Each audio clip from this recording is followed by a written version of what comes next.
public servants. If the highly educated Negroes have not learned better the simple lessons of life, one cannot expect the laboring classes to conduct themselves differently. In the large number of cases, the employers of the Negroes in common labor, in which most of them are now engaged, assert that there is no hope for advancement of Negroes in their employ because Negroes will not work under foremen of their own color. In other words, the average Negro has yet developed to the point that one is willing to take orders from another of his own race. While it is true that such an answer is often given as a mere excuse for not placing Negroes in responsible positions when it can be done without any particular trouble, the investigation among Negroes themselves reveals numerous facts to prove that there is more truth than falsehood in this statement. Hundreds of employees of African blood frankly say that they will not work under a Negro. One is afraid that the other may prosper more than he does and be recognized accordingly. Some of these instances are interesting. A head one of the government departments in which Negro women are employed to do unskilled labor reports that he placed in charge of the group of these workers an intelligent colored woman who seemed to have all of the necessary qualifications which he had found in other women thus employed. Those working under her, however, refused to obey instructions, kept the place in turmoil, and soon destroyed the morale of the whole force.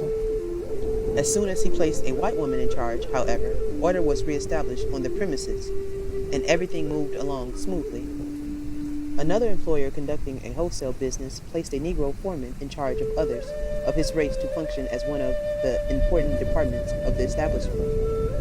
The Negroes working under him, who had formerly taken orders without question from the white foreman, soon undertook to take liberties with promoted Negro and to ignore his order. Knowing that the Negro foreman was well qualified, however, and being personally interested in him, the employer, instead of doing what so many others under such circumstances had done, dismissed those who refused to cooperate and supplied the vacancies with others until an efficient working force could thus be obtained.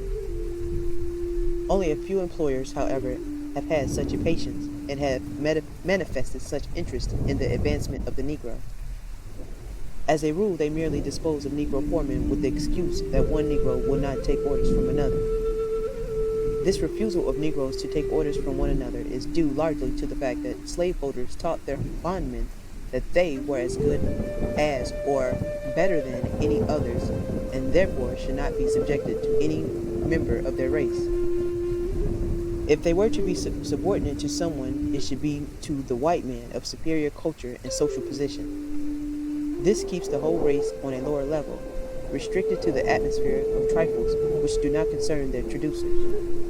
The greater things of life, which can be attained only by wise leadership, then, they have no way to accomplish. The strong have always used this as a means of dealing with the so-called weaker races of the world. The Caucasian arrays the one against the other so that they may never combine their forces and thus deprive their so-called superiors of control over them, which they could easily do if organized.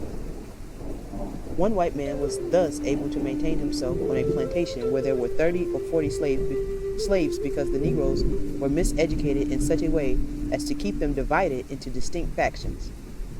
In petty strife, their power would be lost in the process of attrition.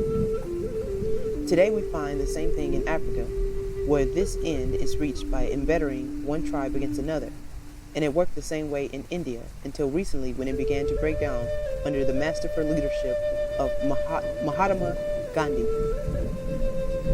The Negroes of the United States have followed leadership slavishly, but sometimes, unfortunately, that of those leaders who are selected for them by the traducers of the race.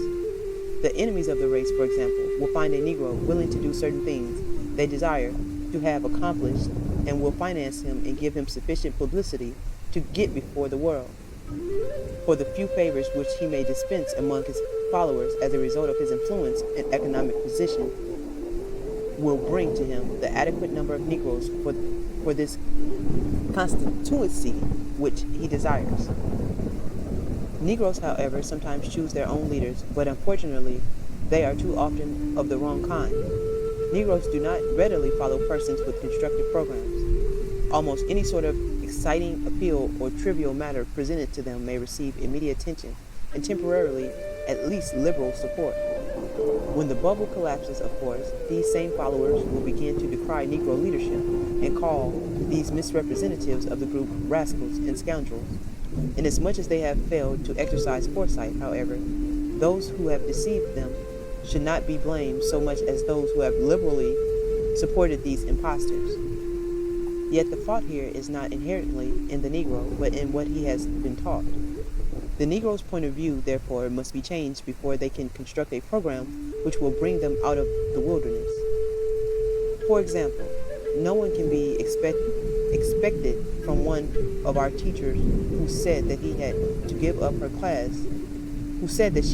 her class in Sunday school to accept an extra job of waiting on table at the hour because she had bought a $2,400 coat and her husband had purchased an expensive car. Such a teacher has no message for the Negro child. Her example would tend to drag the youth downward, and the very thought of having such a person in the schoolroom is most depressing. We must feel equally discouraged when we see a minister driving up to his church on Sunday morning in a Cadillac. He does not come to feed the multitude spiritually. He comes to fleece the flock. The appeal he makes is usually emotional. While the people are feeling happy, the expensive machine is granted, and the prolonged vacation to use it is easily financed. Thus, the thoughtless drift backward towards slavery. When you see a physician drive to one's door in his pierced arrow, you cannot get the impression he has come to treat the patient for a complaint. He has come to treat him for $1. Such physicians, as a rule, know less and less medicine as the years go by, although they make much money by learning human psychology and using it for personal gain. With leeches of this type feeding upon all but impoverished people and giving them nothing back, there can be no hope for advancement. No people can go forward when the majority of those who should know better have chosen to go backward. But this is exactly what most of our misleaders do. Not being learned in the history and background of the race, they figure out that there is no hope for the masses, and they decide then that the best thing they can do is to exploit these people for they can and use the accumulations selfishly. Such persons have no vision and therefore perish in their own hands. It is an injustice to the Negro, however, to miseducate him and suffer his manners to the corrupted from infancy unto old age, and then blame him for making the mistakes which such guidance necessitates. People who have been restricted and held down naturally condescend to the lower levels of delinquency. When education has been entirely neglected or improperly managed, we see the worst passions ruling with uncontrolled and incessant way. Good sense degenerates it into craft, anger wrangles into malignity, restraint, which is thought most solitary, come too late, and the most judicial admonitions are urged in vain. Philosophers have long conceded, however, that every man has two educations, that which is given to him, and the other that which he gives himself. Of the two kinds, the latter is by far the more desirable. Indeed, all that is most worthy in man he must work out and conquer for himself. It is that which constitutes our real and best nourishment. What we are merely taught seldom nourishes the mind, like that which we teach ourselves. The same eternal principle applies to a race forced to live apart from others as a separate and distinct group. Inasmuch as the education of the Negro has come from without, we can clearly see that he has received only a part of the development which he should have undergone, or has developed negatively. The Negro lacks mental power, which cannot be expected from ill-fed brains. This naturally brings up a serious question. The people on the outside, who are directing the race from afar, will take this condition of affairs as evidence that the Negro is not prepared for leadership. What they ought to say is that they have not prepared the Negro to assume the responsibility of his own uplift. Instead of doing this, however, they play up this result of their own failure as an argument for imposing upon the Negro race the guidance of others from without. As to whether or not a white man should be a leader of the Negroes may be dismissed as a silly question. What has the color to do with it? Such a worker may be white, brown, yellow, or red. If he is heart and soul with the people whom he would serve. It just happens, however, that most white men now in control of Negro institutions are not of this required type. Practically all those with whom I have talked and communicated believe in imposing some sort of disability upon Negroes.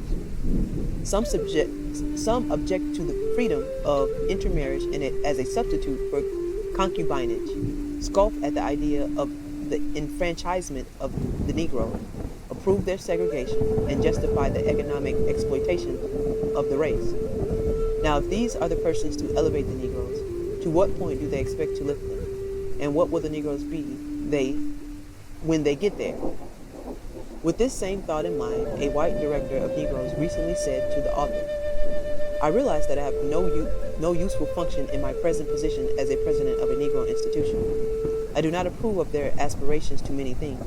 I cannot accept the students in my house as I would white students because it might lead to an interracial romance. Marrying is such a difficult problem at the best that I should not like to see one of my children make a failure in life by marrying a Negro.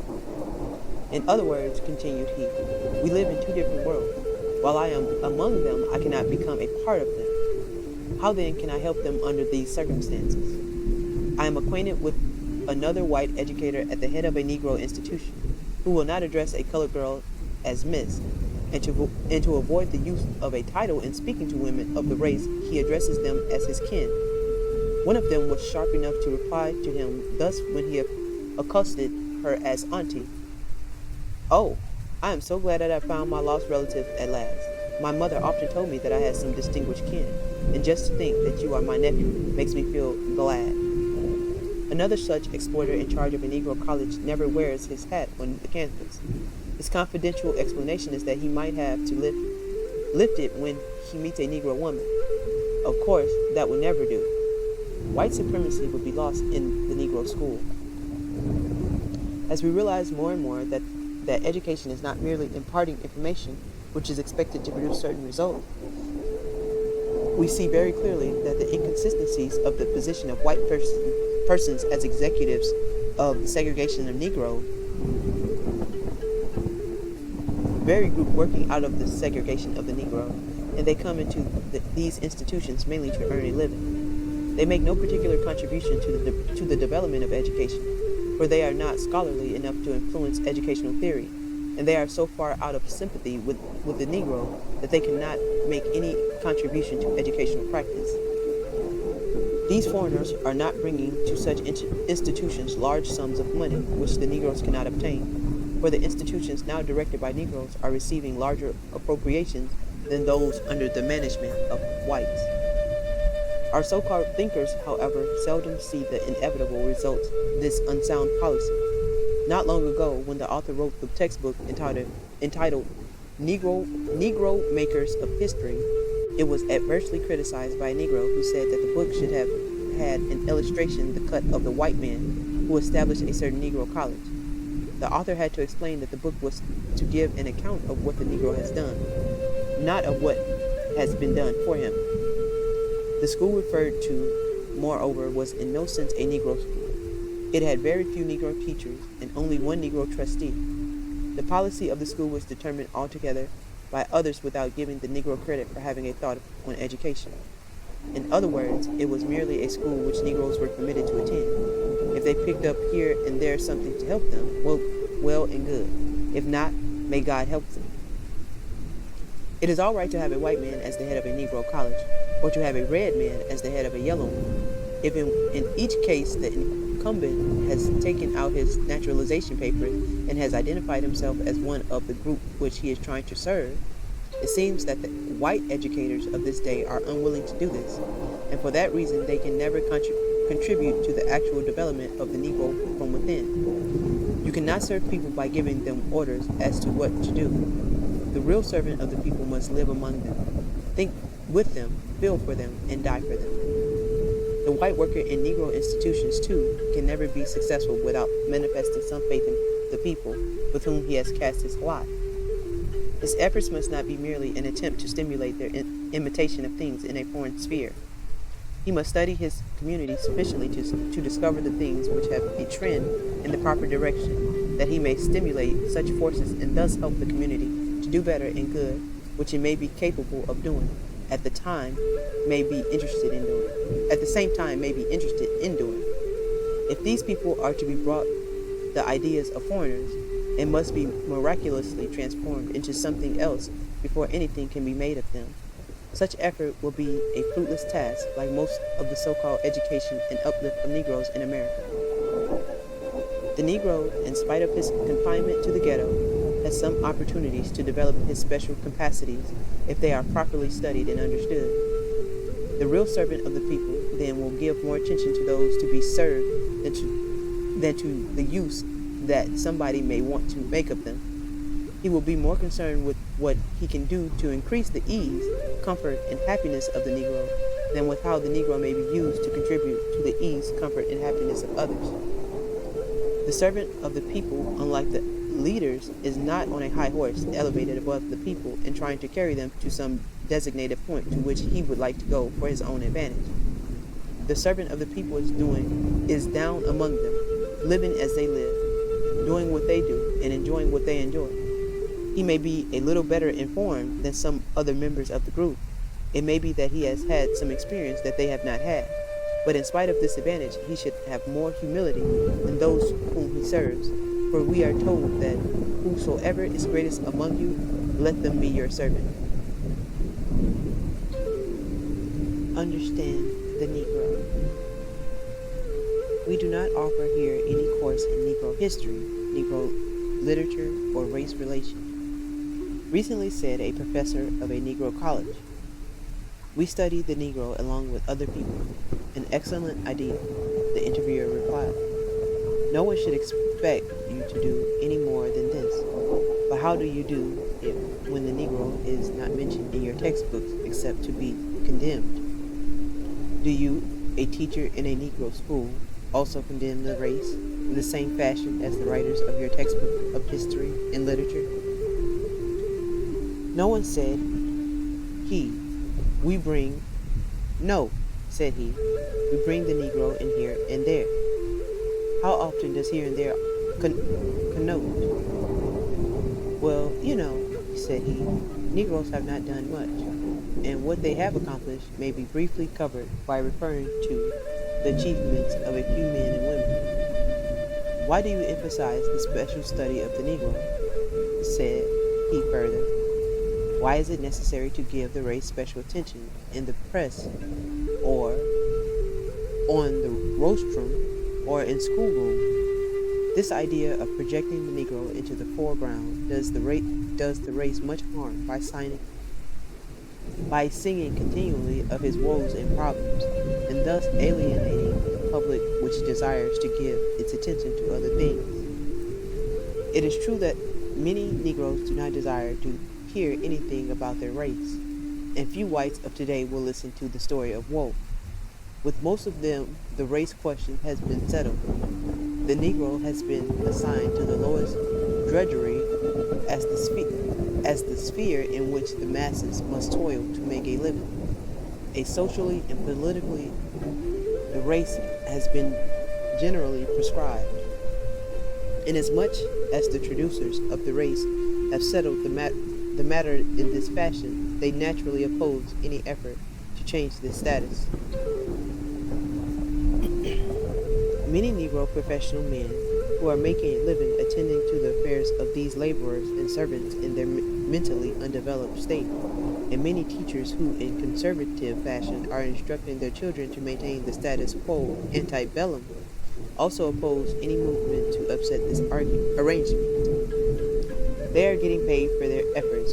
Why should they try interventions? The gods have so decreed it. Human beings cannot change it.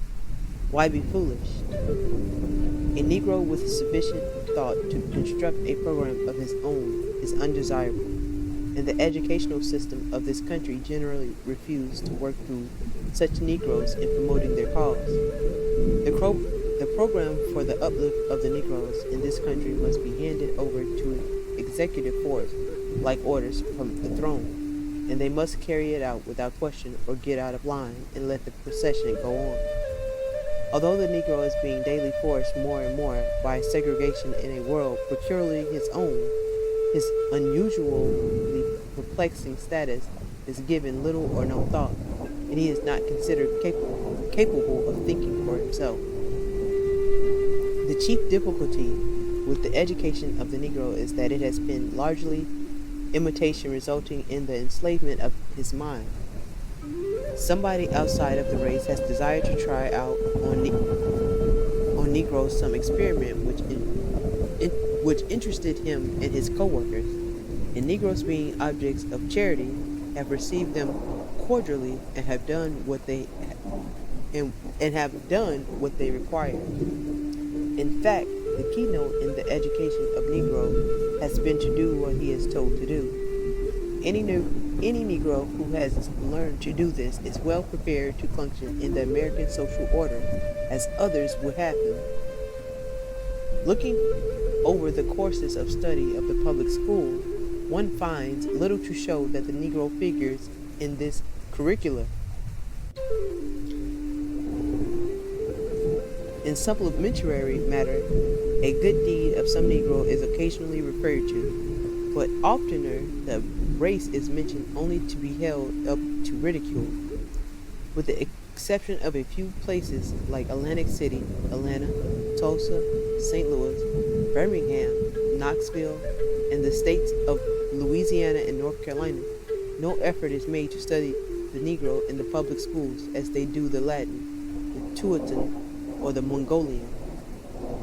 Several miseducated Negroes themselves contend that the study of the Negro by children would bring before them the race problem prematurely, and therefore urge that the study of the race be deferred until they reach advanced work in the college or university. These misguided teachers ignore the fact that the race question is being brought before black and white children daily in their homes, in the streets, through the press, and on the rostrum. How then can the school ignore the duty of teaching the truth while these other agencies are playing a falsehood? The experience of college instructors show that racial attitudes of the youth are not easily changed after they reach adolescence. Although students of this advanced stage are shown the fallacy of race superiority and the folly of social distinctions, they nevertheless continue to do the illogical thing of still looking upon these despised groups as less worthy than themselves and persist in treating them accordingly. Teachers of elementary school and secondary schools giving attention to this interracial problem have succeeded in softening and changing the attitude of children whose judgment has not been so hopelessly warped by the general attitude of the communities in which they have been brought up. In approaching this problem in this fashion, to counteract the one-sided education of youth, the thinking people of this country have no desire to upset the curricula of the schools or to force the Negro as such into public discussion. But if the Negro is to be elevated, he must be educated in the sense of being developed from what he is, and the public must be so enlightened as to think of the Negro as a man. Furthermore, no one can be thoroughly educated until he learns as much about the Negro as he knows about other people. Upon examining the recent catalogs of the leading Negro colleges, one finds that invariably they give courses in ancient, medieval, and modern Europe, but they do not give such courses in ancient, medieval, and modern Africa. Yet Africa, according to recent discoveries, has contributed about as much to the progress of mankind as Europe has, and the early civilization of the Mediterranean world was decidedly influenced by Africa. Negro colleges offer courses bearing on the European colonists prior to their coming to America, their settlement on these shores, and their development here toward independence. Why are they not equally generous with the Negroes in treating their status in Africa prior to enslavement? Their first transplantation to the West Indies, the Latinization of certain Negroes in contradiction to the development of others under the influence of the Teuton, and the effort of the race towards self-expression.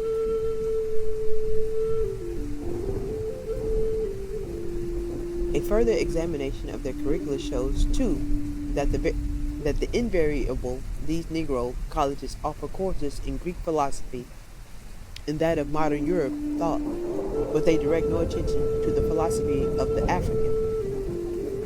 Negroes of Africa have and always have had their own ideas about the nature of the universe, time and space, about appearance and reality, and about freedom and necessity. The effort of the Negro to interpret man's relation to the universe shows as much intelligence as we find in philosophy of the Greeks. There were many Africans who were just as wise as Socrates. Again, one observes in some of these catalogs numerous courses in art, but no well-defined course in Negro or African art, which early influenced that of the Greeks. Thinkers are now saying that the early culture of the Mediterranean was chiefly African. Most of these colleges do not even direct special attention to Negro music, in which the Negro has made his outstanding contribution in America. The unreasonable attitude is that because the whites do not have these things in their schools, the Negroes must not have them in theirs. The Catholics and Jews, therefore, are wrong in establishing special schools to teach their principles of religion, and the Germans in America are unwise in having their children taught their mother tongue. Such has been the education of Negroes. They have been taught facts of history, but have never learned to think. The conception is that you go to school to find out what other people have done, and then you go in life to imitate them. What they have done can be done by others, they contend, and they are right. They are wrong, however, in failing to realize that what others have done, we may not need to do. If we are to do identically the same thing from generation to generation, we will not make any progress. If we are to duplicate from century to century the same feats, the world will grow tired of such a monotonous performance. In this particular respect, Negro education is a failure, a disastrous so, because in its present predicament the race is especially in need of vision and invention to give humanity something new. The world does not want and will never have the heroes and heroines of the past. What this age needs is an enlightened youth, not to undertake the task like theirs, but to imbibe the spirit of these great men and answer the present call of duty with equal nobleness of soul. Not only do the needs of generations vary, but the individuals themselves are not duplicates the one of the other, and being different in this respect, their only hope to function efficiently in society is to know themselves and the generations which they are to serve.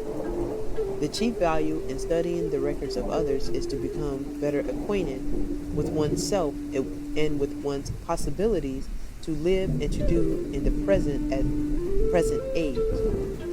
As long as Negroes continue to restrict themselves to doing what was necessary 100 or 1,000 years ago, they must naturally expect to be left out of the great scheme of things as they concern men of today.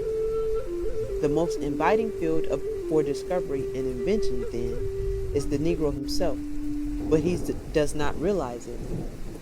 Frederica Bremer, when reflecting upon her visit to America about 1850, gave this country a new thought in saying to Americans, "The romance of your history is the fate of the Negro."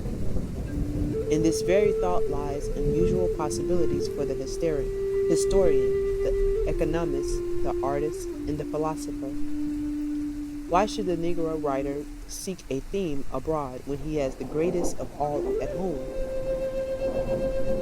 The bondage of the Negro brought captive from Africa is one of the greatest dramas in history, and the writers who merely sees in that ordeal something to approve or condemn fails to understand the evolution of the human race.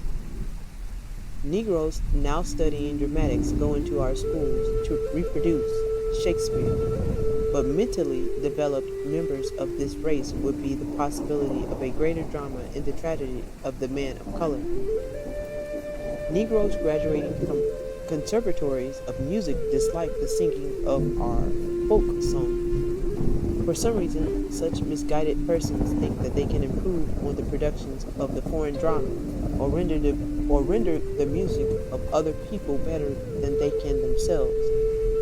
A knowledge of real history would lead one to think that slavery was one of the significant developments which, although evil in themselves, may redound sometimes to the advantage of the oppressed rather than the oppressor.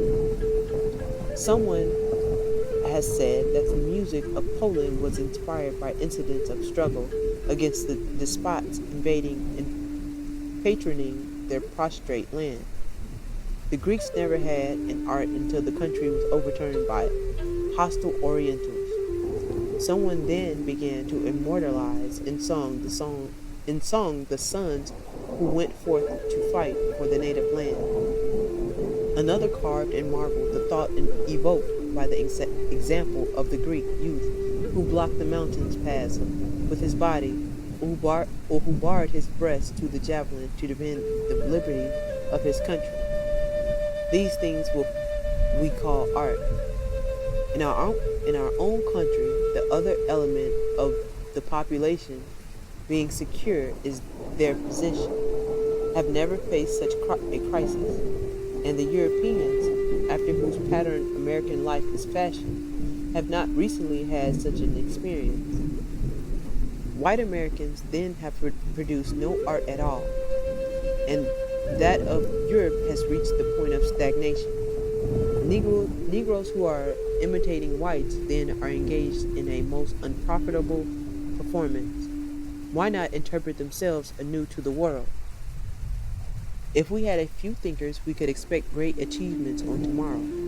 Some Negro with unusual insight would write an epic of bondage and freedom, which would take its place with those of Homer and Virgil. Some Negro with aesthetic appreciation would construct from collected fragments of Negro music a grand opera that would have humanity to repentance. Some Negro of philosophic penetration would find a solace for the modern world in the soul of the Negro, and then men would be men because they are men.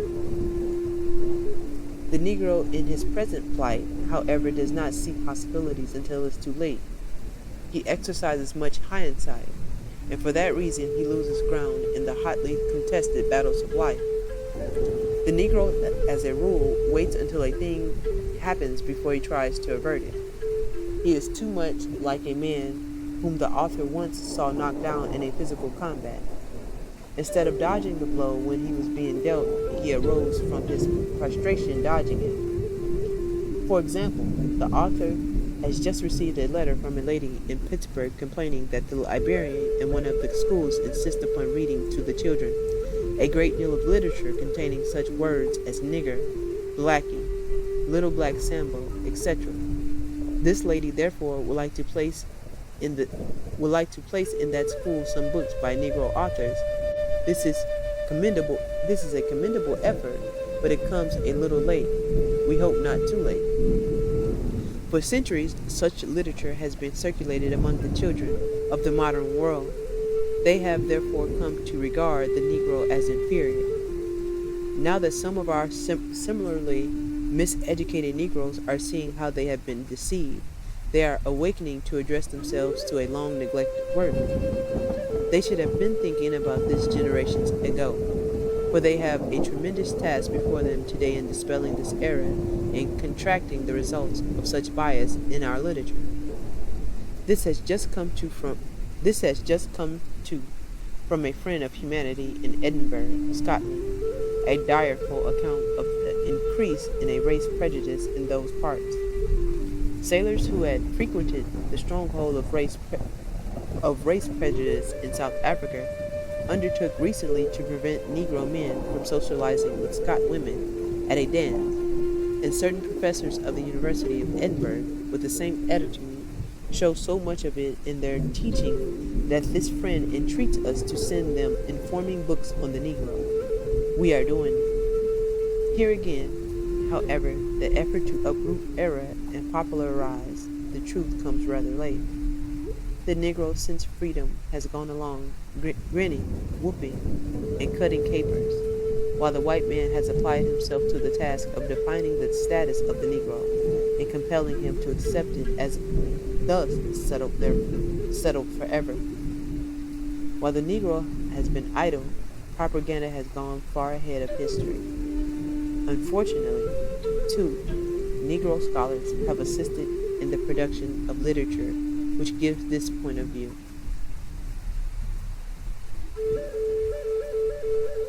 The new program. It seems only a reasonable proposition, then, that if, under the present system, which produced our leadership in religion, politics, and business, we have gone backward toward serfdom, or have at least been kept from advancing to real freedom, it is high time to develop another sort of leadership with a different educational system. In the first place, we must bear in mind that the Negro has never been educated. He has merely been informed about the things which he has not been permitted to do. The Negroes have been shoved out of the regular schools through the rear door into the obscurity of the backyard and told to imitate others whom they see from afar. Or they have been permitted in some places to come into the public schools to see how others educate themselves. The program for the program for the uplift of the Negro in this country must be based upon a scientific study of the Negro from within to develop in him the power to do for himself what his oppressors will never do to elevate him to the level of others. Being without actual education, we have very few persons prepared to help the Negroes whom they have set out to lead. These persons are not all dishonest men and women. Many of them are sincere and believe that they are doing the race some great good and thus holding it backward. They must be awakened and shown the error of their ways.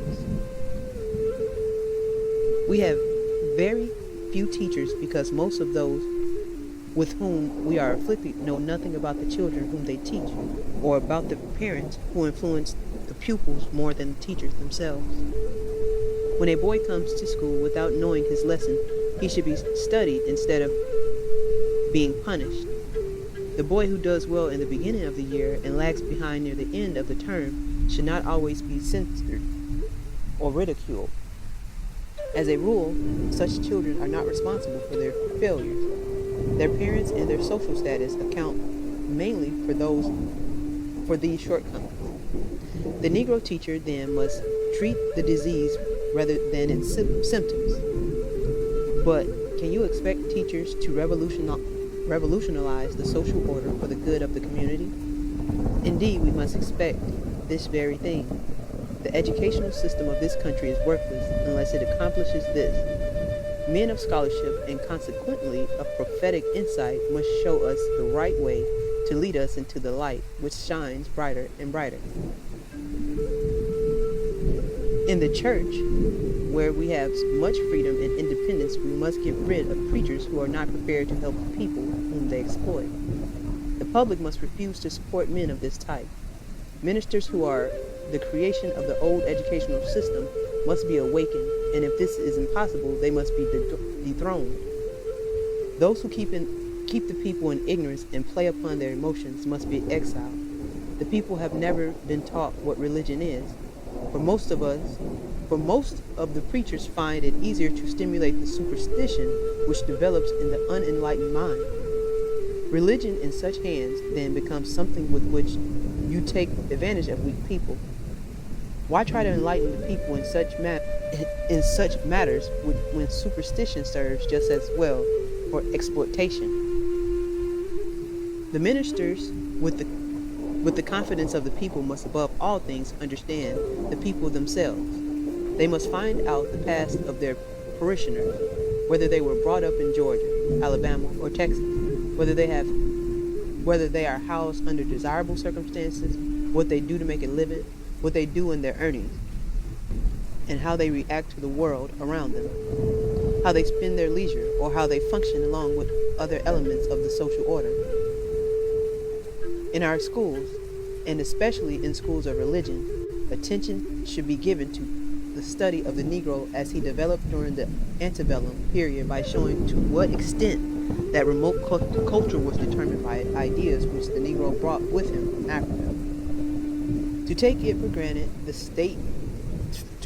granted that the antebellum Negro was an ignoramus, or that the native brought from Africa had not a valuable culture merely because some prejudiced writers have said so, does not show the attitude of scholarship. And Negro students who direct their courses accordingly will never be able to grapple with the social problems presented today by the Negro Church. The preachers of today must learn to do as well as those of the old. Richard Allen so interpreted Christianity anew to his master that he was converted, and so did Henry Evans and George Bentley for other whites in North Carolina and Tennessee. Instead of accepting and trying to carry out the theories which the exploiters of humanity have brought them from for a religious program, the Negroes should forget their differences and in the strength of a united church bring out an interpretation of Christ to this unwilling world. Following the religious teachings of their traducers, the Negroes do not show any more common sense than a people would in permitting criminals to enact the laws and establish the procedure of the courts by which they are to be tried. Negro preachers too must be educated to their people rather than away from them. This, of course, requires a new type of religious school. To provide for such trainings, the Negro Church must get rid of its burdensome supervisory force. If the number of bishops of the various Negro Methodist churches were reduced to about 12 or 15, as they should be, the amount of $100,000 or more now being paid to support the unnecessary number could be used to maintain properly at least one accredited college. And what is now being raised here and there to support various struggling but starving institutions kept alive by ambitious bishops and preachers could be saved to the people. With this money diverted to a more practical use, the race would be able to establish some other things which would serve as assets rather than as liabilities. We say liabilities for practically all of our denominational schools, which are bleeding the people for the inadequate support which they receive are still unable to do accredited work. There are so many of them that the one impoverish the other. Outstanding men of the church, therefore, have to acquire their advanced education by attending other schools in the beginning or by taking additional training elsewhere after learning all our denominational schools can offer. This is a loss of ground which should be regained if the church is to go forward. By proper unification and organization, the Negro churches might support one or two much-needed universities of their own. With the present arrangement of 2 or 3 in the same area, and sometimes as many in one city, there is no chance for emerging from the trying, poverty-stricken rule.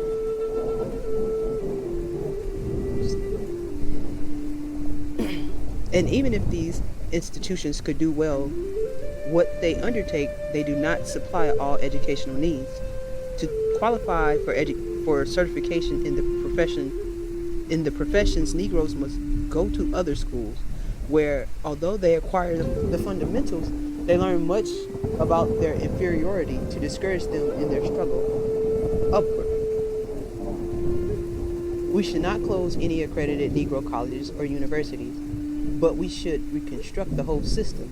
We should not eliminate many of the courses now being offered, but we should secure men of vision to give them from the point of view of the people to be served. We should not spend less money for the higher education of the Negroes, but should redefine higher education as a preparation to think and work out a program to serve the lowly rather than to live as an aristocrat. Such excuse me, such subjects of certitude as mathematics, of course, would continue and would most of the work in practical languages and science. In theology, literature, social science, and education, however, radical reconstruction is necessary. The old worn-out theories as to man's relation to God and his fellow man, the system of thought which has permitted one man to exploit, oppress, and exterminate another and still be regarded as righteous, must be discarded for the new thought of men as brethren and the idea of God as the lover of all mankind. After the Negro students have mastered the fundamentals of English, the principles of composition, and the leading facts in the development of its literature, they should not spend all of their time in advanced work on Shakespeare, Chaucer, and Anglo-Saxon. They should direct their attention also to the folklore of the African, to the philosophy in his proverbs, to the development of the Negro in the use of modern language, and to the works of Negro writers. The leading facts of the history of the world should be studied by all. But of what advantage is it to the Negro student of history to devote all of his time to courses bearing on such despots as Alexander the Great, Caesar, and Napoleon, or to the record of those nations whose outstanding achievements has been rapine, plundered, and murdered for world power? Why not study the African background from the point of view of anthropology and history, and then take up sociology as it concerns the Negro peasant or proletarian who is suffering from sufficient ills to supply laboratory work for the most advanced students of the social order? Why not take up economics as reflected by the Negroes of today and work out some remedy for their lack of capital, the absence of cooperative enterprise, and the short life of their establishment? Institutions like Harvard, Yale, Columbia are not going to do these things, and educators influenced by them to the extent that they become blind to the Negro will never serve the race efficiently. To educate the Negro, we must find out exactly what his background is, what he is today, what his possibilities are, and how to begin with him as he is and make him a better individual of the kind that he is. Instead of cramming the Negro's mind with what others have shown that they can do, we should develop his latent powers, his latent powers, that he may perform in society a part of which others are not capable. During his life, the author has seen striking examples of how people should and should not be taught. Some of these are worth relating. Probably the most interesting was that of missionary work in China. In 1903, the author crossed the Pacific Ocean with 26 missionaries who were going to take the Orient by storm. One Todd from North Carolina was orating and preaching almost every day to stimulate his co-workers to go boldly to the task before them. Dr. D. Forrest, long a missionary to Japan, informed them that the work required more than enthusiasm, that they would not rush into the homes of the natives saying, "Peace be to this house," for it might turn out for the other way and give somebody the opportunity to say, "Peace be to his ashes." Dr. D. Forrest explained to them how he chose a decidedly different course, preferring first to study the history, the language, the manners, and the customs of the people to approach them intelligently. And not until he had been in the country 4 years did he undertake to exhort. But after that time he had great success and had been invited to preach before the Mikado himself. Now Todd did not take this advice, and he had not been in China 5 months before he and his wife had been poisoned by their native cook, who had become incensed at the way they interfered with the institutions of his people. Another striking illustration was the education of the Filipinos. Not long after those that closed off Not long after the close of the Spanish-American War, the United States government started out to educate the Filipinos overnight. Numbers of highly trained Americans were carried there to do the work.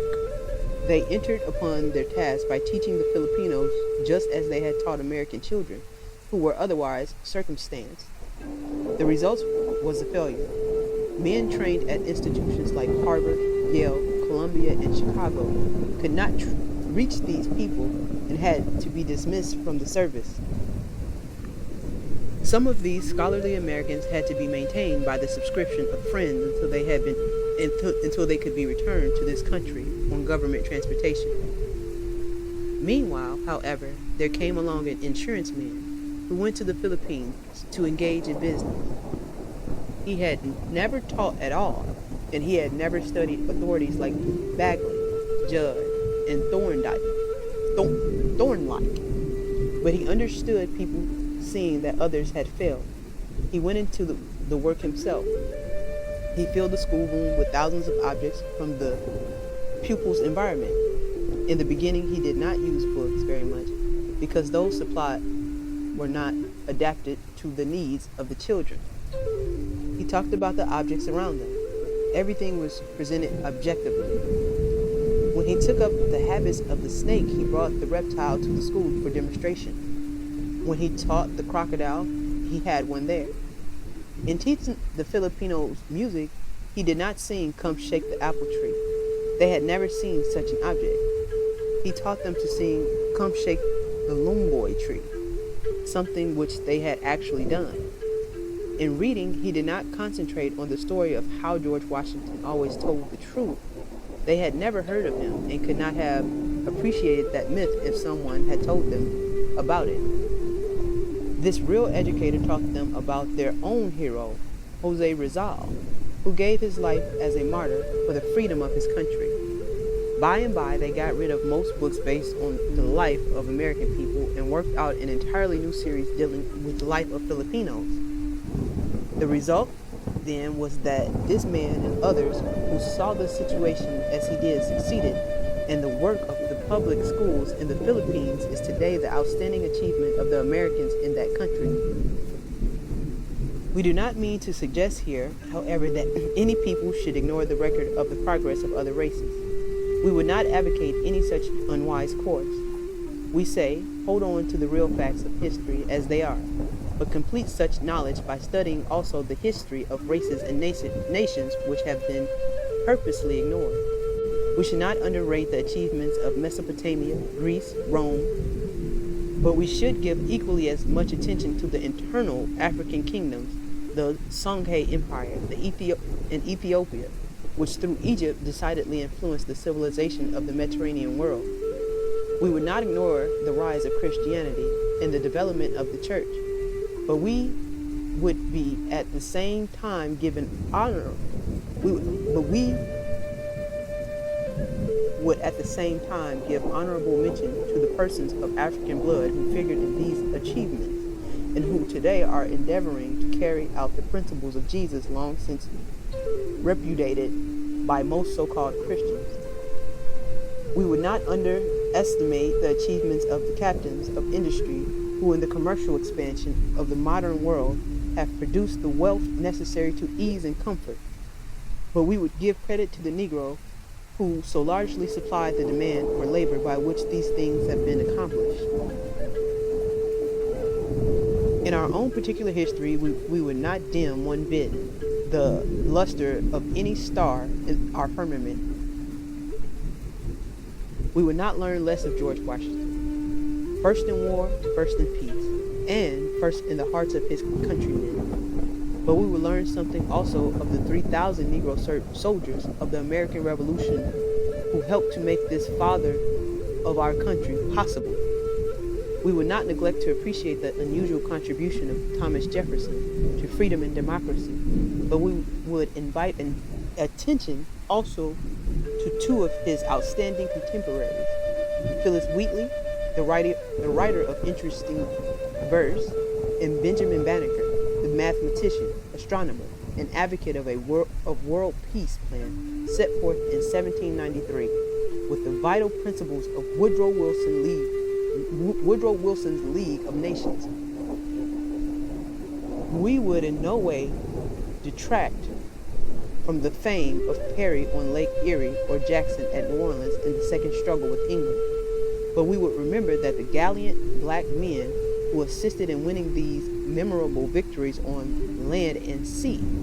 We would not cease to pay tribute to Abraham Lincoln as the savior of this country, but we would ascribe praise also to the 178,000 Negroes who had to be mustered into the service of the Union before it could be preserved, and who by their heroism demonstrated that they were entitled to freedom and citizenship. Vocational guidance. But how can the Negro in this new system learn to make a living, the most important task to which all people must give attention? In view of the Negro's economic plight, most of the schools are now worked up over what is called vocational guidance in an effort to answer this very question. To what, however, are they to guide Negro students? Most Negroes now employed are going down blind alleys, and unfortunately some schools seem to do no more than to stimulate their going in that direction. This may seem to be a rash statement, but a study of our educational system shows that our schools are daily teaching Negroes what they can never apply in life or what is no longer profitable because of the revolution of industry by the multiplication of mechanical appliances. For example, some of our schools are still teaching individual garment making, which offers no future today except in catering to the privileged and rich classes. Some of these institutions still offer instruction in shoemaking when the technique developed under their handicap makes impossible competition with that of the modern factory based upon the invention of a Negro, Jane Matelager. These facts have been known for generations, but some of these institutions apparently change not. Education, like religion, is conservative. Excuse me. It makes haste slowly only, and sometimes not at all. Do not change the present order of thinking and doing, many say, for you disturb too many things long since regarded as ideal. The dead past, according to this view, must be the main factor in determining the future. We should learn from the living past, but let the dead past remain dead. A survey of employment of the Negroes in this country shows a most undesirable situation. The education of the masses has not enabled them to advance very far in making a living, and has not developed in the Negro the power to change this condition. It is revealed that in many establishments, the Negro, when a young man starts as a janitor or porter and dies in old age in the same position, tradition fixes his status as such, and both races feel satisfied. When this janitor or porter dies, the dailies headline the passing of this Negro who knew his place and rendered satisfactory service in it. Distinguished white men for whom he ran errands and cleaned cuspidors volunteer as honorary pallbearers and follow his remains to the final resting place. Thoughtless Negro editors, instead of expressing their regret that such a life of usefulness was not rewarded by promotion, take up the refrain as some great honor bestowed upon the race. Among people thus satisfied in the lower pursuits of life, in sending their children to school to memorize theories which they never see applied, there can be no such thing as vocational guidance. Such an effort implies an objective, and in the present plight of economic dependence, there is no occupation for which the Negro may prepare himself with the assurance that he will find employment. Opportunities which he has today may be taken from him tomorrow, and schools changing their curricula in hit and miss fashion may soon find themselves on the wrong track just as they have been for generations. Negroes do not need someone to guide them to what person of another race have developed. They must be taught to think and develop something for themselves. It is most pathetic to see Negroes begging others for a chance as we have been doing recently. Do not force us into starvation, we said. Let us come into your stores and factories and do a part of what you are doing to profit by our trade. The Negro as a slave developed this fatal sort of dependency and restricted mainly to menial service and drudgery during nominal freedom. He has not grown out of it. Now the Negro is facing the ordeal of either learning to do for himself or to die out gradually in the breadline in the ghetto. If the schools really mean to take a part in necessary uplift, they must first supply themselves with teachers. Unfortunately, we have very few such workers. The large majority of persons supposedly teaching Negroes never carry to the schoolroom any thought as to improving their condition. From the point of view of these so-called teachers, they have done their duty when in automation fashion, they impart in the schoolroom the particular facts which they wrote out in the examination when they qualified for their respective positions. Most of them are satisfied with receiving their pay and spending it for the toys and gewgaws of life. For example, the author is well acquainted with a Negro of this type, who is now serving as the head of one of the largest schools in the United States. From the point of view of our present system, he is well educated. He holds advanced degrees from one of the leading institutions of the world, and he is known to be well informed on all educational theories developed from the time of Socrates down to the day of Dewey. Yet this educator says repeatedly that in his daily operations he never has anything to do with Negroes because they are impossible. He says that he never buys anything from a Negro store and he would not dare to put a penny in a Negro bank. For such teachers, large numbers of Negroes learned this fateful lesson. For example, not long ago, a committee of Negroes in a large city went to the owner of a chain store in their neighborhood and requested that he put a Negro manager in charge. This man replied that he doubted that the Negroes themselves wanted such a thing. The Negroes urging him to make the change assured him that they were unanimously in favor of it. The manager, however, asked them to be fair enough with his firm and themselves to investigate before pressing the matter any further. This did so and discovered that 137 Negro families in that neighborhood seriously objected to buying from Negroes and using articles handled by them. These Negroes then had to do the groundwork of uprooting the inferiority idea which had resulted from their miseducation. To what then can a Negro, while despising the enterprise of his fellows, guide the youth of his race? And where do you figure out that the youth thus guided will be by 1950? The whites are daily informing Negroes that they need not come to them for opportunities.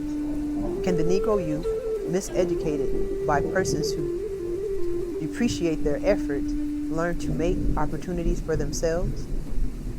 This is the real problem which the Negroes must solve, and he who is not interested in it and makes no effort to solve it is worthless in the present struggle.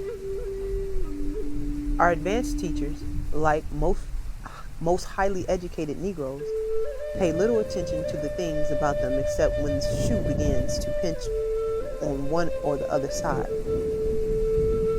Unless they happen to become naked, they never think of the production of cotton or wool. Unless they get hungry, they'll never give any thought to the output of wheat or corn. Unless their friends lose their jobs, they never inquire about the outlook for coal or steel, or how these things affect the children whom they are trying to teach. In other words, they live in a world, but they are not of it.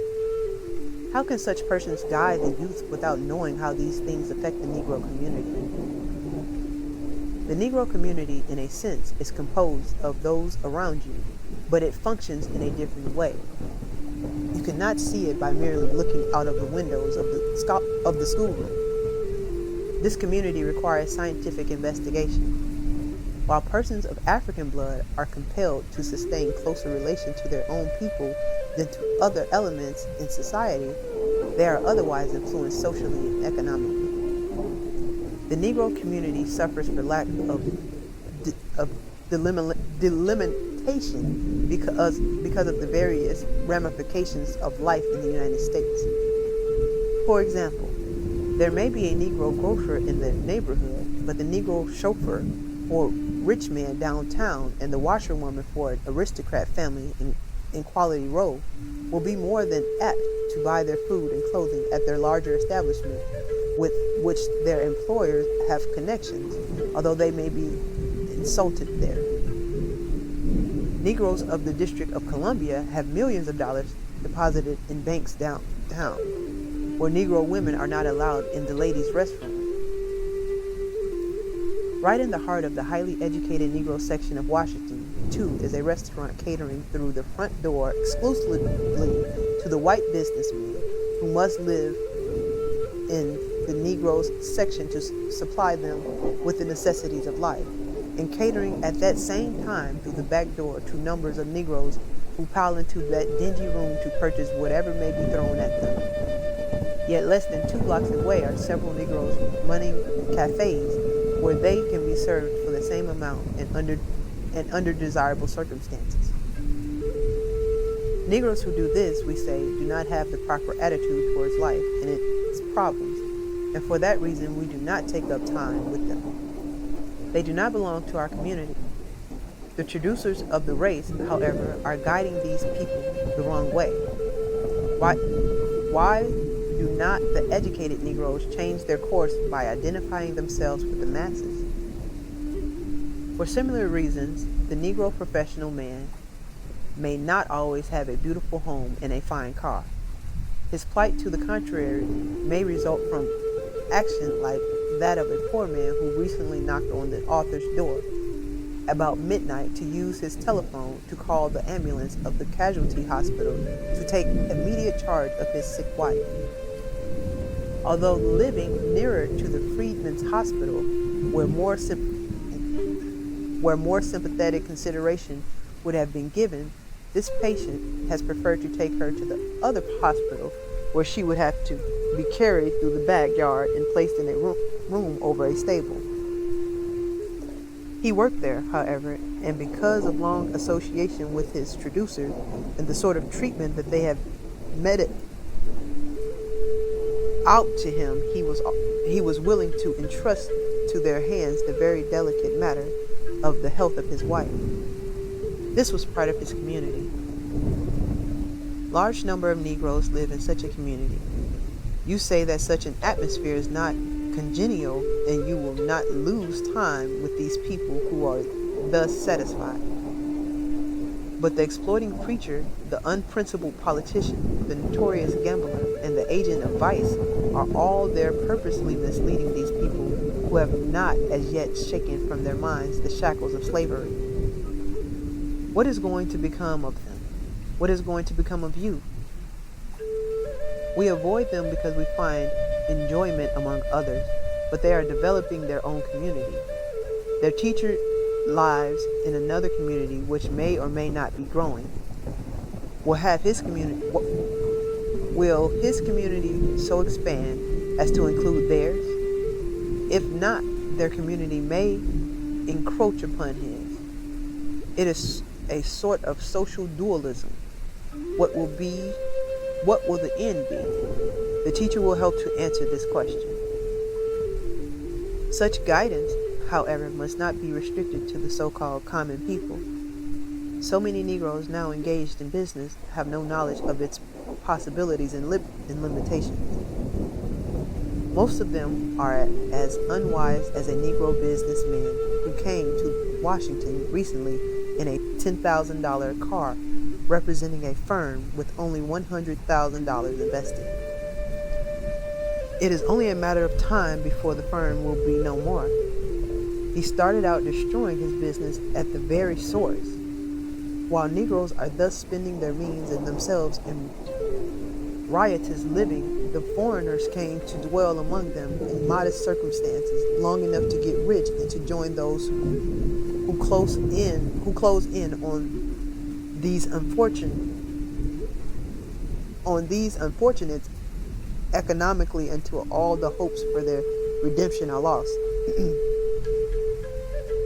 If the Negroes of this country are to escape starvation and rise out of poverty unto comfort and ease, they must change their way of thinking and living. Never did the author see a more striking demonstration of such a necessity than recently when a young man came to him looking for a job. He was well bedecked with jewelry and fine clothes, and while he was in the office he smoked almost enough cigars to pay one's board for that day. A man of this type in a poverty-stricken group must suffer and die. A young woman recently displaced in a position from which she received considerable income for a number of years approached the author not long ago to help her solve the problem of making a living. He could not feel very sympathetic towards her.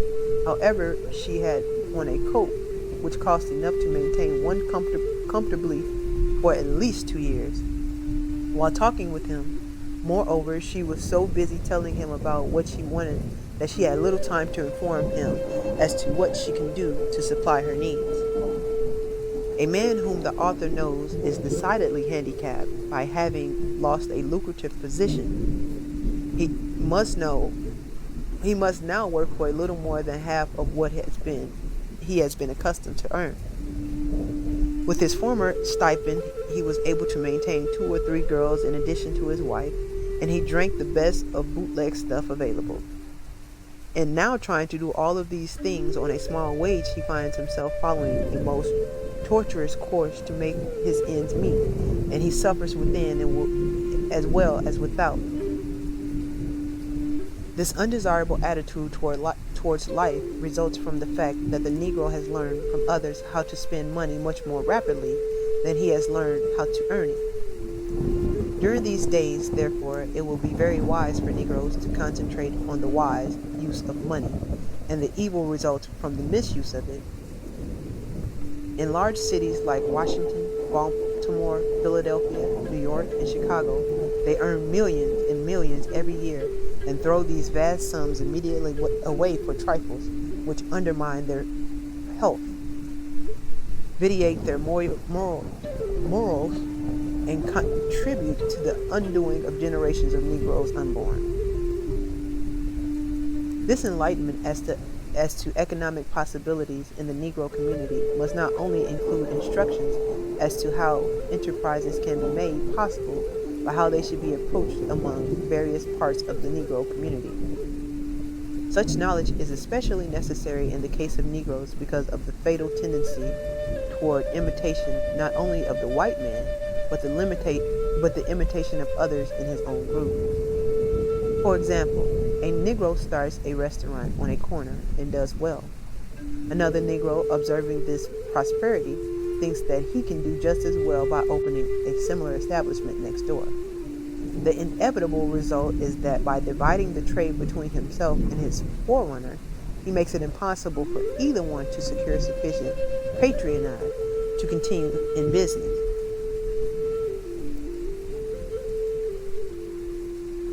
In undertakings of great importance, this same undesirable tendency duplication of effort is also apparent.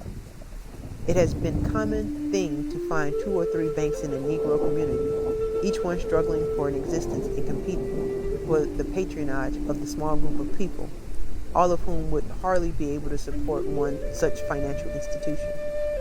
These banks continue their unprofitable competition and never think of merging until some crisis forces them to the point that they have to do or go into bankruptcy.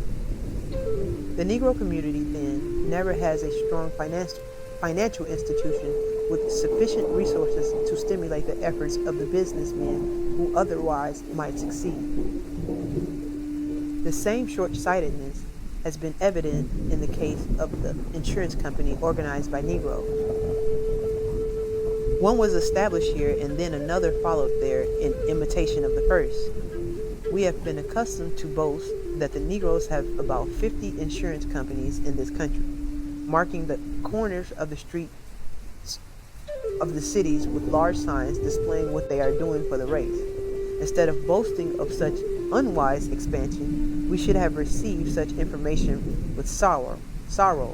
For what the race actually needs is to merge all of the insurance companies now supported by Negroes and make one good one. Such a step away from duplication would be a long stride toward our much needed awakening, and it would certainly give us prestige in the business world. This imitation and duplication are decidedly disastrous to economic enterprise as we daily observe. A few days ago, a young man in the East lamented the fact that after investing his life's earning in the drug business and making every effort to stimulate the enterprise, he has failed. Someone took occasion thereupon to remind him that men have grown rich as a rule, not by doing what thousands of others are doing, but by undertaking something new. If instead of going into the retail dispensing of drugs, he had conceived and carried out the idea of the chain drug store, he would have become an independently rich man. There is always a chance to do this because the large majority of the people do not think and therefore leave the field wide open for those who have something new with which to please the public. Negroes even found this impossible during the days of slavery, when the race supposedly had no chance at all. About 100 years ago, Thomas Day, a North Carolina Negro, realized that the rough furniture of the people in his community did not meet the requirements of those of modern taste. He therefore worked out a style of ornate and beautiful furniture which attracted the attention of the most aristocratic people of the state and built up for himself a most successful business. Persons in that state are still talking about the Day furniture, and not long ago it became the subject of a magazine article. If North Carolina would turn out more Negroes of this type today, instead of the rather large number who are going to teach and preach, some of its present economic problems might thereby be solved. During these same years, another Negro was showing himself to be equally ingenious. This was Henry Boyd. After buying himself in Kentucky, he went to Cincinnati to start life as a free man. There he encountered so much prejudice against Negro labor that he could not find employment as his trade of cabinet making. A new thought came to him, however. In this way, he solved his own problem. Boyd became convinced that people had been sleeping long enough on straw ticks and wooden slats, and he invented the corded bed, the most comfortable bed prior to the use of springs, which brought still more ease. Boyd's corded bed became popular throughout the Ohio and Mississippi valleys, and he built up a profitable trade which required the employment of 25 white and black artisans. Other enterprising Negro businessmen like Boyd gave the Negro element of Cincinnati more of an aspect of progress before the Civil War than it has today. Has the Negro less chance today than he had a century ago? For about 35 years, the author knew an old Negro lady at Gordonsville, Virginia, who gave the world something new in frying chicken. She discovered the art of doing this thing in the way that others could not, and she made a good living selling her exceptionally prepared chicken and fried puffs at the windows of the cars when the train stopped at the station. Well-to-do men and women of both races would leave the Pullman train with its modern diner attached and go out and supply themselves and their friends with this old lady's tastefully made up lunches. Another woman of color living in Columbia, Missouri, recently gave the world another new idea. She had learned cooking, especially baking, but saw no exceptional opportunity in the usual application of the trade. After studying her situation and the environment in which she had to live, she hit upon the scheme of popularizing her savorous sweet potato biscuits, beaten whiter than all others by an invention of her own. and the people of both races made a well-beaten path to her home to enjoy this delicious biscuit. In this way, she has made herself and her relatives independent. This is the way fortunes are made, but Negroes who are continuously doing their best to rise in the economic sphere do not follow the noble examples of those who had less opportunity than we have today.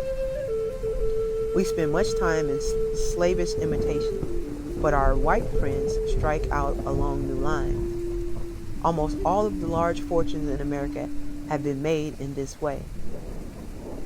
John D. Rockefeller did not set out in life to imitate Vanderbilt. Rockefeller saw his opportunity in developing the oil industry. Carnegie had better sense than to imitate Rockefeller, for that task was already well done, and he consolidated the steel interest.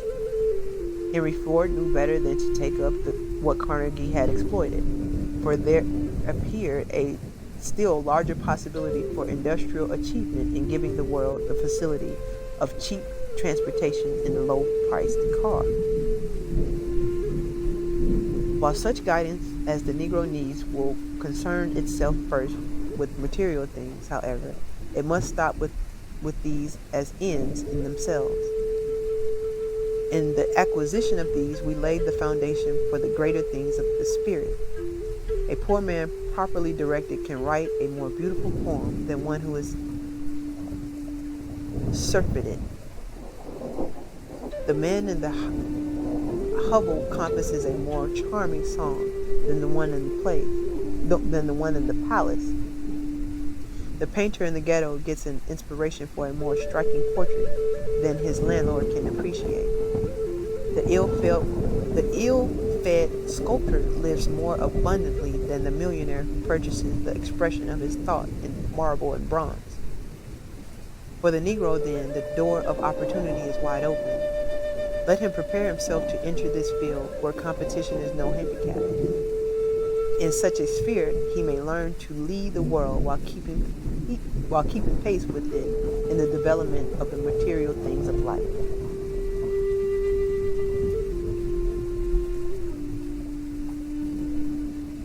The new type of professional man required. Negroes should study for the professions for all the same reasons that members of another race should go into these lines of endeavor, and also on account of the particular call to serve the lowly of their race. In the case of the law, we should cease to make exceptions because of the possibilities for failure resulting from prejudice against the Negro lawyer and the lack of Negro business enterprises to require his services. Negroes must become like English gentlemen who study the law of the land, not because they intend to practice the profession, but because every gentleman should know the law. In the interpretation of the law by the courts, too, all the rights of the Negroes in this country are involved, and a larger number of us must qualify for the important service. We may have too many lawyers of the wrong kind, but we have not our share of the right kind. The Negro lawyer has tended to follow in the footsteps of the average white practitioner and has not developed the power which could acquire if he knew more about the people whom he should serve and the problems they have to confront. These things are not law in themselves, but they determine largely whether or not the Negro will practice law and the success he will have in the profession. The failure to give attention to these things has often meant the downfall of many a Negro lawyer. There are moreover certain aspects of law to which the white man would hardly address himself, but to which the Negro should direct special attention. Of unusual importance to the Negro is the necessity for understanding the misrepresentation in criminal records of Negroes and race distinctions in the laws of modern nations. These matters require a systematic study of the principles of law and legal procedure. In addition thereto, further study of legal problems as they meet the Negro lawyer in the life which he must live. This offers the Negro Law School as an unusual opportunity. Because our lawyers do not give attention to these problems, they often fail in a crisis. They are interested in the race and want to defend its cause. The case, however, requires not only the unselfish spirit they sometimes manifest, but much more understanding of the legal principles involved. Nothing illustrates this better than the failure of one of our attorneys to measure up in the case brought up to the United States Supreme Court from Oklahoma to test the validity of the exclusion of Negroes from the Pullman cars. The same criticism may be made of the segregation case of the District of Columbia before this highest tribunal by another Negro attorney. In both of these cases, the lawyers started wrong and therefore ended wrong. They lacked the knowledge to present their cases properly to the court. Our lawyers must learn that the judges are not attorneys themselves, for they have to decide on the merits of what is presented to them. It is not the business of the judges to amend their pleadings or decide their cases according to their good intentions. Certainly, such generosity cannot be expected from prejudiced courts which are looking for every loophole possible to escape from a frank decision on the rights of Negroes granted by the Constitution. These matters require advanced study and painstaking research, but our lawyers, as a rule, are not interested in this sort of mental exercise. The Negro medical schools have had a much better opportunity than the few Negro law schools which have functioned in the professional participation of Negroes. On account of the racial contact required of white physicians who are sometimes unwilling to sustain this relation to Negroes, the Negro physicians and dentists have a better chance among their people than the Negro lawyers, and the demand for the services of the former assures a larger income than Negro lawyers are accustomed to earn. But in spite of this opportunity, Negro medical institutions and their graduates have done little more than others to solve the peculiar problems confronting the Negro race. Too many Negroes go into medicine and dentistry merely for selfish purposes, hoping thereby to increase their income and spend it in joyous living. They have the ambition to own fine automobiles, to dress handsomely, and to figure conspicuously in society. The practice of these professions among poor Negroes yield these results. Why not be a physician or a dentist then? Too many of our physicians are like the one whom the author recently visited in New York City. "When I heard you coming up the stairs," said he, "I began to feel glad, for I was sure that you were another patient for whom I might extract at least $2 for a prescription." Yet one would wonder how the physician could prosper in his profession, for he had no special equipment for the practice of any kind of advanced phases of medicine. About all he could do was to look at the patient's tongue, feel his pulse, ask him a few questions, write a prescription, and collect the fee.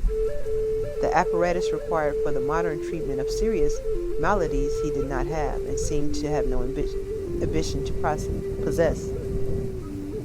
The Negroes of today are very much in need of physicians who, in their professional work, will live up to what they are taught in school, and will build upon their foundation by both experience and further training. In his segregated position in the ghetto, the Negro health problem presents more difficulties than that of the whites, who are otherwise circumstanced. The longevity of the Negro depends in part upon the supply of Negro physicians and nurses who will address themselves unselfishly to the solution of this particular problem. Since the Negroes are forced into undesirable situations and compelled to inhabit germ-infested districts, they cannot escape ultimate extermination if our physicians do not help them to work out a community health program which will provide for the Negroes some way to survive. Negro medical schools and their graduates must do more preaching of the necessity for improving conditions which determine health and eradicate disease. A large number of physicians and nurses must be trained, and new opportunities for them to practice must be found. This can be done by turning out better products from these schools and the extension of hospitals among Negroes who have been so long neglected in this campaign. However, the Negro physicians must supply the leadership, and others must join with them in these efforts. From medical schools, too, we must have Negroes with a program of medical research. Today, the world is inclined to give attention to the health of the Negroes, since unsanitary conditions of the race will mean the loss of health among the whites. Philanthropists, however, hardly know how to proceed or which way to go, because they have so long neglected the Negroes. They do not know how to provide wisely for them. And the Negro physicians themselves have failed to give adequate attention to these conditions. Negro medical students have not directed sufficient attention to the antebellum background of the Negro, who still under that influence indulges in superstitious and religious practices which impede the progress of medicine among them. One would be surprised to know the extent to which primitive medicine is practiced among American Negroes today. Often in the rural districts, they seldom see a physician. The midwife and the herb doctor there control the situation. The greatest problem now awaiting solution is the investigation of the differential resistance of races to disease. What are the diseases of which Negroes are most susceptible than whites? What are the diseases of which the whites are more susceptible than Negroes? The Negro escapes yellow fever and influenza, but the white man dies. The white man withstands syphilis and tuberculosis very well, but the Negro afflicted with these maladies easily succumbs. These questions offer an inviting field of research for the Negro medical student. While we hear much about medicine, law, and the like, their importance must not be unduly emphasized.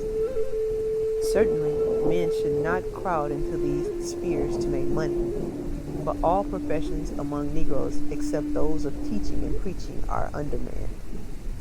All Negroes in professions constitute less than 2.5% of those over 10 years of age who are gainfully employed. At the same time, the whites find certain of their professions overcrowded, and some of their practitioners could not exist without the patronage of Negroes. Negroes, too, should undergo systematic training for those professions in which they have shown special aptitude, as in the arts.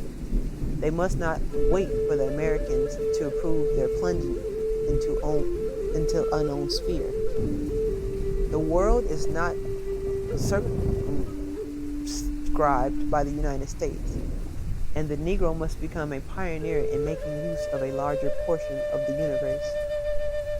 If the people here do recognize the Negro in these spheres, let him seek a hearing in the liberal circles of Europe. If he has any art, Europeans will appreciate it and assure him success in forbidden fields. In Europe, it should be noted, the Negro artist is not wanted as a mere imitator. Europeans will recognize him in the role of an enlightened artist portraying the life of his people. As an English abolitionist said more than a century ago, the portrait of the Negro has seldom been drawn but by the pencil of his oppressor, and the Negro has sat for it in the distorted attitude of slavery. A new method of approach, however, is now possible. There has been an awakening in Europe to the realization of the significance of African culture, and circles there want to see that life depicted by the Negroes who can view it from within. There is a philosophy in it that the world must understand. From its contemplation may come a new new social program. Herein lies the opportunity of the Negro artist as a world reformer. Will he see it and live, or continue the mere imitation of others and die?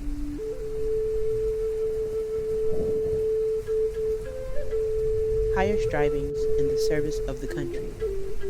Another factor the Negro needs is a new figure in politics, one who will not concern himself so much with what others can do for him as with what he can do for himself. He will know sufficient about the system of government not to carry his trouble to the federal functionaries and thus confess himself a failure in the community in which he lives. He will know that his freedom from peonage and lynching will be determined by the extent that he can develop into a worthy citizen and impress himself upon his community. The new Negro in politics will not be so unwise as to join the ignorant delegations from conferences and conventions which stage annual pilgrimages to the White House to complain to the president because they have socially and economically failed to measure up to the demands of self-preservation. The new Negro in politics will understand clearly that in the final analysis, federal functionaries cannot do anything about these matters within the police powers of the states, and he will not put himself in the position of being received with coldness and treated with contempt, as these ignorant misleaders of the Negro race have been from time immemorial. The new Negro in politics then will appear to his own and to such friends of other races in his locality as believe in social justice. If he does something for himself, others will do more for him. The increasing vigor of the race then will not be frittered away in partisan strife in the interests of the oppressor of the race. It ought not to be possible for the political bosses to induce almost any Negro in the community to abandon his permanent employment to assist them and their ilk in carrying out some program for the selfish purposes of the ones engineering the scheme. It ought not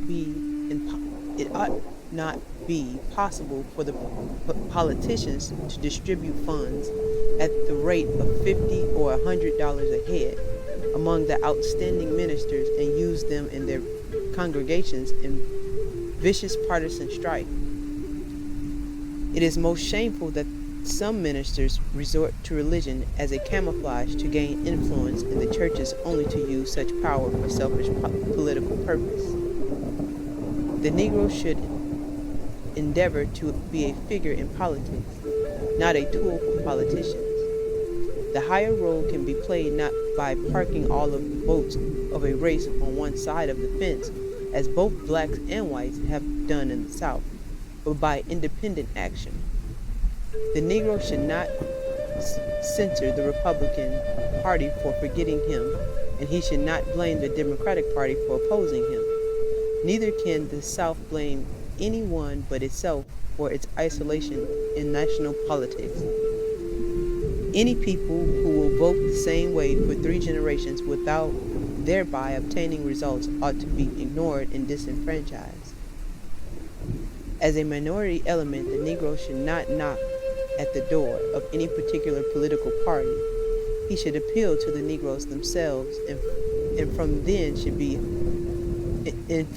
should come harmony and concerted action for a new advance to the larger freedom of men. The Negro should use his vote rather than give it away to reward the dead for some favors done in the distant past. He should clamor not for the few offices marked as Negro jobs, but for the recognition of these despised persons as men according to the provision of the Constitution of the United States. The few state and national offices formerly set aside for Negroes have paled into insignificance when compared with the many highly lucrative positions now occupied by Negroes as a result of their development in other spheres. Sometimes a Negro prominent in education, business, or professional life can earn more in a few months than the most successful politicians can earn in years. These political jobs, moreover, have diminished in recent years because the increase of race prejudice, which This policy has doubtless aided supplies the political leaders with an excuse for not granting their Negro co-workers anything additional. The new Negro in politics must learn something that the old ward healers have never been able to realize, namely, not only that the few offices allotted Negroes are insufficient, but that even if the Negro received a proportionate share of the spoils, the race cannot hope to solve any serious problems by the changing fortunes of politics.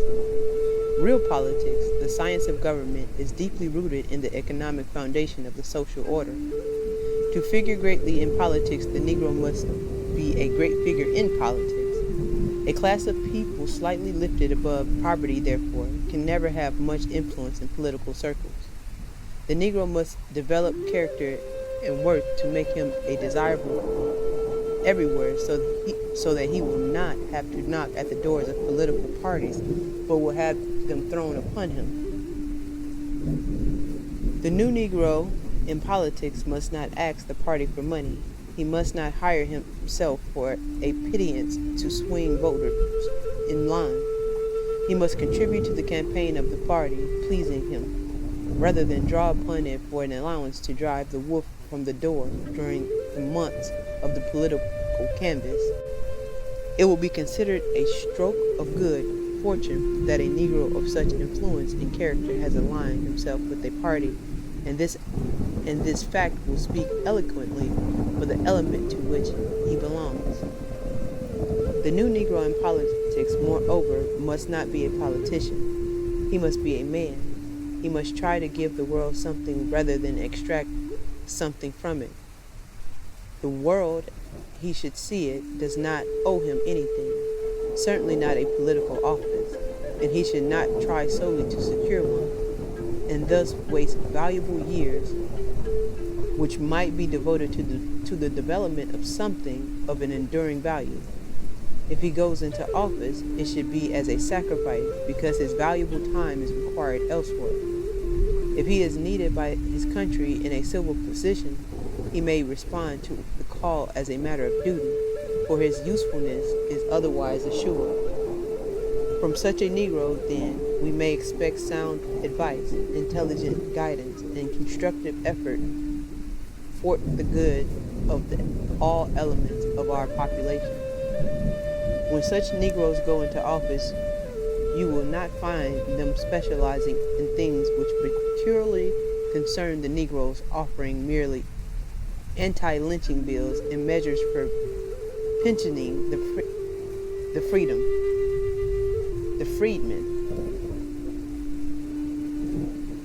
The new Negro in politics will see his opportunity not in thus restricting himself, but in envisioning the whole social and economic order with his race as a part of it. In thus working for the benefit of all, as promoted by his liberal mindedness, the new Negro will do much more to bring the elements together for common good than he will be able to do in prating only the ills of his particular corner and extending his hand for a decor. In suggesting herein the rise of the new Negro in politics, the author does not have in mind the so-called radical Negroes who have read and misunderstood Karl Marx and his disciples, and would solve the political as well as the economic problems of the race by an immediate application of these principles. History shows that although large numbers of people have actually tried to realize such pleasant dreams, they have in the final analysis come back to a social problem based on competition. If no one is to enjoy the fruits of his exceptional labor, any more than the individual who is not prepared to render such extraordinary service, not one of 1,000 will be sufficiently humanitarian to bestir himself to achieve much of importance, and force applied is in this case to stimulate such action has always broken down.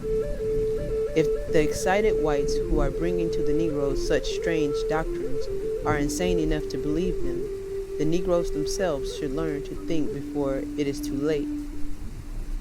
History shows that it does not matter who is in power or what revolutionary forces take over the government.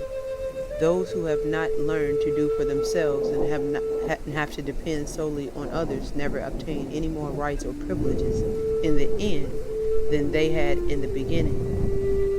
Even if the expected social upheaval comes, the Negro will be better prepared to take care of himself in the subsequent reconstruction if he develops the power to ascend to a position higher up after the radically democratic people will have recovered from their rivalry in an impossible utopia.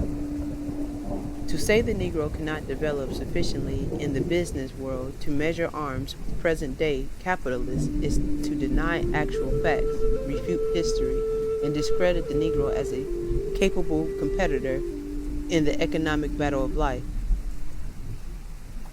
No man knows what he can do until he tries. The Negro race has never tried to do very much for itself. The race has great possibilities. Properly awakened, the Negro can do the so-called impossible in the business world and thus help to govern rather than merely be governed. In the failure to see this and the advocacy of the destruction of the whole economic order to right social wrong, we see again the tendency of the Negro to look to some force from without to do for him what he must learn to do for himself. The Negro needs to become radical, and the race will never amount to anything until it does become so. But this radicalism should come from within. The Negro will be very foolish to resort to extreme measures in behalf of foreign movements before he learns to suffer and die to right his own wrongs. There is no movement in the world working especially for the Negro. He must learn to do this for himself or be exterminated, just as the American Indian has faced his doom in the setting sun. Why should the Negro wait for someone from without to urge him to self-assertion when he sees himself robbed by his employer, defrauded by his merchant, and hushed up by government agents of injustice? Why wait for a spur to action when he finds his manhood insulted, his women outraged, and his fellow men lynched for amusement? The Negroes have always had sufficient reason for being radical, and it looks silly to see them taking up the case of others who pretend that they are interested in the Negro, when they merely mean to use the race as a means to an end. When the desired purpose of this so-called friendly groups will have been served, they will have no further use for the Negro, and will drop him just as the Republican machine has done. The radicals bring forward, too, the argument that the Negro, being of a minority group, will always be overpowered by others. From the point of view of the selfish elements, this may be true, and certainly it has worked thus far for some time. But things do not always turn out according to a mathematical calculation. In fact, the significant developments in history have never been thus determined. Only the temporary and the trivial can be thus forecast. The human factor is always difficult for the materialist to evaluate. The prophecies of the alarmists are often upset. Why should we expect less in the case of the Negro? The study of the Negro. The facts drawn from an experience of more than 20 years enable us to make certain deductions with respect to the study of the Negro. Only one Negro out of every 10,000 is interested in the effort to set forth what is his race, has thought and felt and attempted and accomplished, that it may not become a negligible factor in the thought of the world by traditions and education. However, large majority of Negroes have become interested in the history and the status of other races, and they spend millions annually to promote such knowledge. Along with this sum, of course, should be considered the large amount paid for devices in trying not to be Negroes. The chief reason why so many give such a little attention to the background of the Negro is the belief that this study is unimportant. They consider as history only such deeds as those of Mussolini, who, after building up an efficient war machine with the aid of Europeans, would now use it to murder unarmed and defenseless Africans who have restricted themselves exclusively to attend to their own business.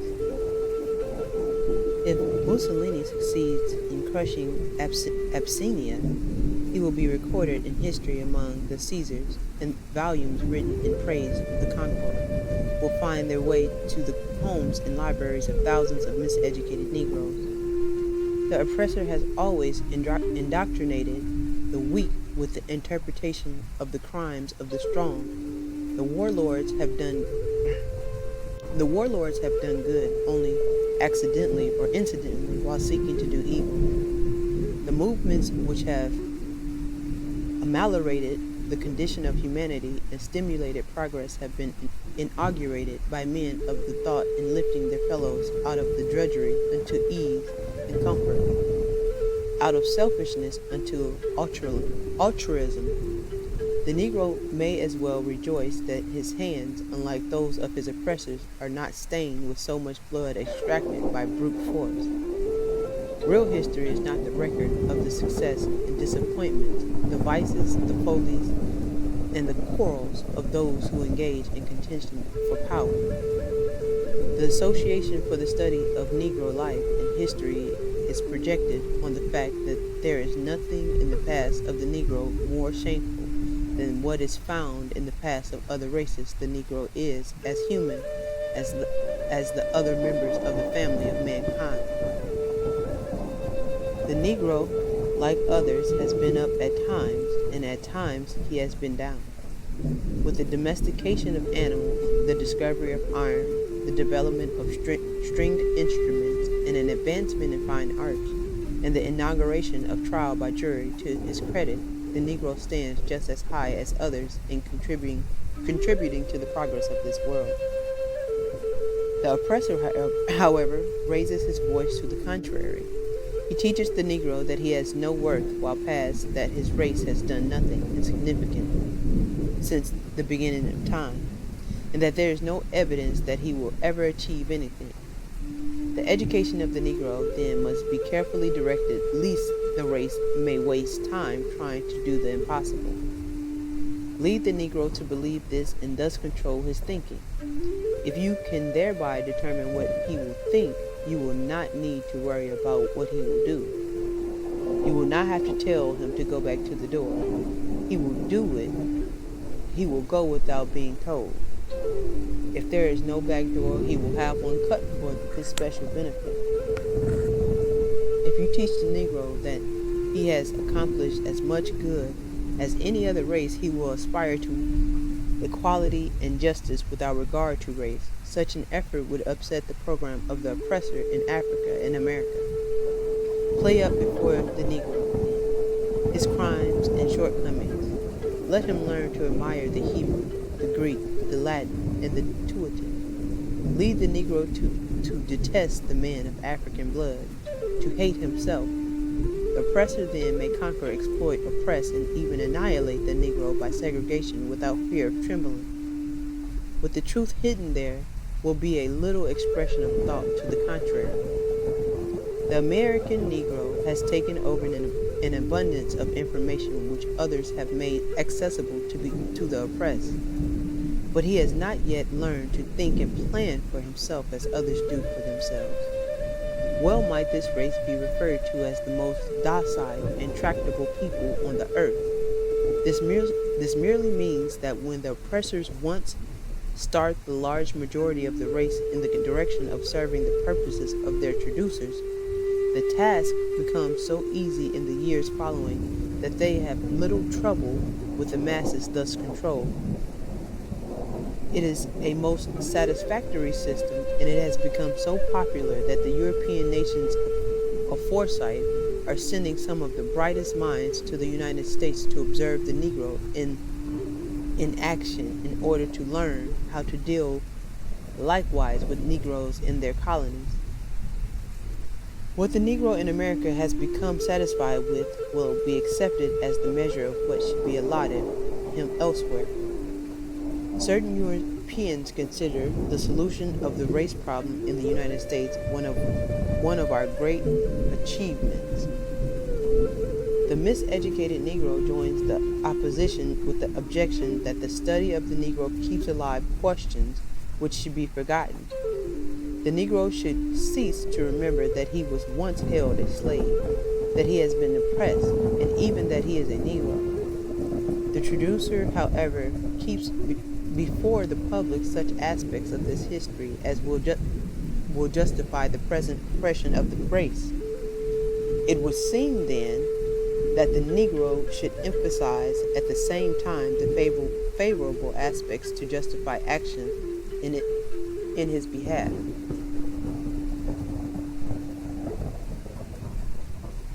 One cannot blame the Negro for not desiring to be reminded of being the sort of creature that the oppressor has represented the Negro to be. But this very attitude shows ignorance of the past and a slavish dependence upon the enemy to serve those whom he would destroy. The Negro can be made proud of his past only by approaching it scientifically himself and giving his own story to the world. What others have written about the Negro during the last 3 centuries has been mainly for the purpose of bringing him where he is today and holding him there. The method employed by the Association for the Study of Negro Life and History, however, is not spectacular propaganda or fire-eating agitation. Nothing can be accomplished in such fashion. Whom the gods would destroy, they first make mad. The Negro, whether in Africa or in America, must be directed toward a serious examination of the fundamentals of education, religion, literature, and philosophy as they have been expounded upon. He must be sufficiently enlightened to determine for himself whether these forces have come into his life to bless him or to bless his oppressor. After learning the facts in the case of the Negro, must develop the power of execution to deal with these matters, as do the people of vision. Problems of great importance cannot be worked out in a day. Questions of great moment must be met with far-reaching plans. The Association for the Study of Negro Life and History is teaching the Negro to excuse foresight rather than hindsight. Liberia must not wait until she is offered to Germany before realizing that she has few friends in Europe. Abyssinia must not wait until she is invaded by Italy before she prepares for self-defense. A scientific study of the past of modern nations will show these selfish tendencies as an inevitable result from their policies in dealing with those whom they have professed to elevate. For example, much of Africa has been conquered and subjugated to save souls. How expensive has been the Negro's salvation.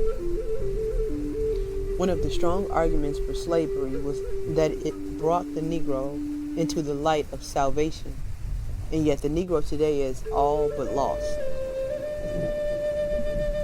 The Association for the Study of Negro Life and History, however, has no special grant for the solution of the race problem except to learn to think.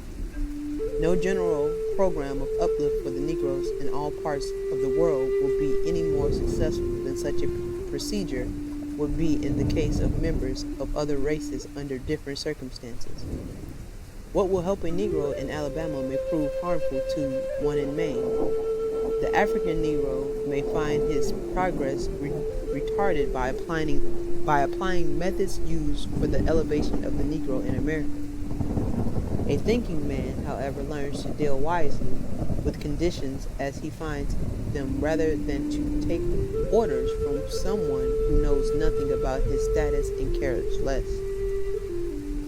At present, the Negro, both in Africa and America, is being turned first here and in there experimentally by so-called friends who in the final analysis assist the Negro merely in remaining in the dark. In the furtherance of the program of taking up these matters dispassionately, the association had made available an outline for the systematic study of the Negro as he has touched the life of others and as others have functioned in their relation to him. The African Background Outline, a handbook. This is written from the point of view of history, literature, art, education, religion, economic imperialism. In 17 chapters as part 1 of the work, a brief summary of the past in Africa is presented. In courses on the Negro in Africa, the Negro in European mind, the Negro in America, the Negro in literature, the Negro in art, the education of the Negro, the religious development of the Negro, and economic imperialism. Follow as part 2 with ample bibliographical comment for every heading and subhead of these outlines. This facilitates the task of clubs, young people's society, and special classes organized where the oppressors of the race and the Negroes cooperating with them are determined that the history and status of the Negro shall not be made a part of the curriculum. In this outline, there is no animus, nothing to engender race hate. The association does not bring out such publications. The aim of this organization is to set forth facts in scientific form, for facts properly set forth will tell their own story. No advantage can be gained by merely inflaming the Negro's mind against his traducer. In a manner, they deserve to be congratulated for taking care of their own interests so well. The Negro needs to become angry with himself because he has not handled his own affairs wisely. In other words, the Negro must learn from others how to take care of himself in this trying ordeal. He must not remain content with taking over what others set aside for him and then come in the guise of friends to subject even that limited information to further misinterpretation.